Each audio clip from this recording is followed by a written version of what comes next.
ইসলামের ইতিহাসে ওমর ইবনুল খাত্তাব রাদিয়াল্লাহু তাআলা আনহু এমন এক মহান সাহাবী, যিনি শক্তি, ন্যায়পরায়ণতা ও দাওয়াতের এক উজ্জ্বল দৃষ্টান্ত। আজ আমরা জানব তার একটি চমকপ্রদ দাওয়াতের ঘটনা, যা ইসলাম প্রচারের এক অন্যান্য দৃষ্টান্ত। এক সময় ওমর রাদিয়াল্লাহু তাআলা আনহু অন্যতম কঠোর শত্রু ছিলেন। তিনি রাসূল সাল্লাল্লাহু আলাইহি সাল্লামকে হত্যা করতে বের হন, কিন্তু আল্লাহর পরিকল্পনা ছিল ভিন্ন।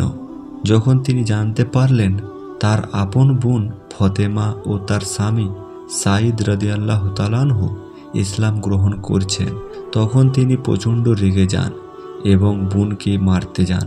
কিন্তু তখনই তিনি কোরআনের কিছু আয়াত শুনে নরম হয়ে পড়েন।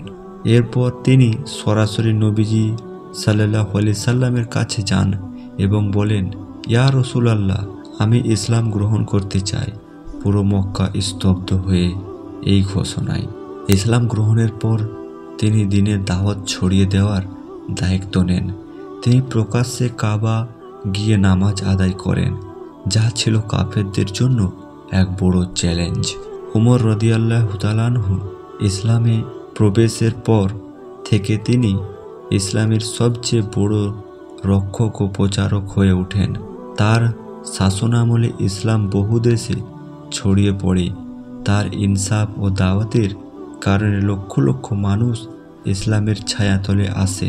ওমর ইবনুল খাত্তাব রাদিয়াল্লাহু তাআলা আনহু এর এই ঘটনা আমাদের জন্য এক বিশাল শিক্ষা।